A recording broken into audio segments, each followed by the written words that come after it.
Hey everybody, Ed here with the Digital Digest, and today I wanted to give you guys a quick demonstration of the Wi-Fi control feature found on the Sony Cybershot DSC-HX50V. So this is a feature that already was being touted by Sony on models like the NEX5R and 6, but this is the first time we're seeing it in the Cybershot family, and it's significant because, quite frankly, it's very functional. Traditional Wi-Fi feature that was offered in the HX30V was just about sharing your photos. Now they've taken it a step further and given you the ability to actually control the camera directly, both in still and video capture. You can also control the zoom. I'm going to show you guys that right now. So basically, if you're trying to frame something on a tripod, let's say a group shot, that's where this is really going to come in hand.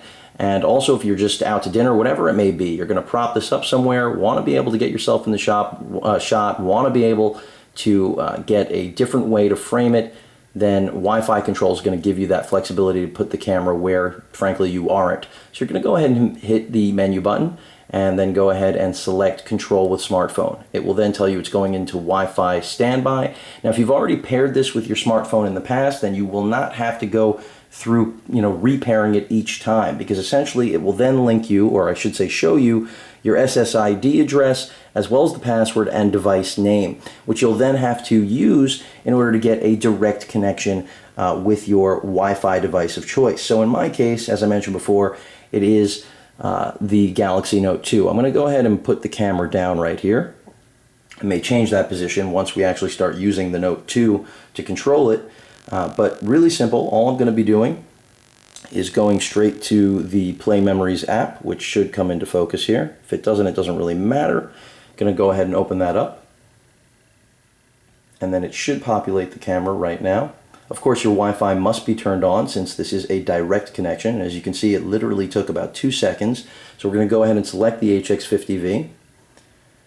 And then as soon as we do that, excuse the fingerprints, you're going to see a live view of what the camera is actually focused on, which is the RX1 that you saw earlier.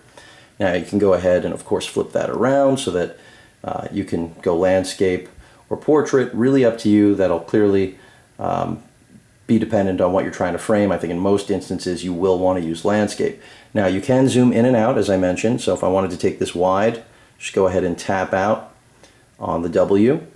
It can go even farther if I want it. If I want to zoom in, I can go ahead and zoom in.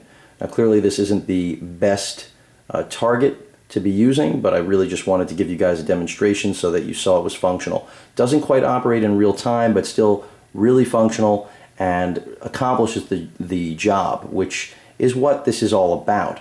This isn't just a novelty, this is actually useful. Now in terms of settings, there aren't many, so I'll just show them right now. You've got a self timer, flash, and then the review check. And that is pretty much it. Nothing else in the way of settings here. But you can switch modes, of course, and jump over to the movie mode, which is definitely a nice touch. And then, again, the zoom is controllable, but that's pretty much it. You don't even, when you're in still mode, have the ability to do a half press on the shutter to get things in focus. That's not going to be something that you can do. But if I wanted to take a still, let's see if you can actually hear the shutter. I know I will. And by the way, the shutter noise on this camera is not an electronic creation. It's actually the shutter, which is refreshing. And there's our shot that I just took with my Note 2. So that gives you guys a pretty clear idea of the capability, functionality of the Wi-Fi control feature. I'll be giving you guys a more in-depth look at what Wi-Fi has to offer with this camera, since after all it is touting a newer feature, I will say, than what can be found on pretty much anything else, and that's what makes it interesting after all. That's part of the Wi-Fi experience on this camera, and it is just, so far, it's been a great camera to use, and of course I'll be giving you guys more impressions as I spend more time with it, but right now just really wanted to touch on demonstrating that Wi-Fi control. If you guys have any questions or comments, please feel free to post them, and of course, as usual, please feel free to subscribe. Later.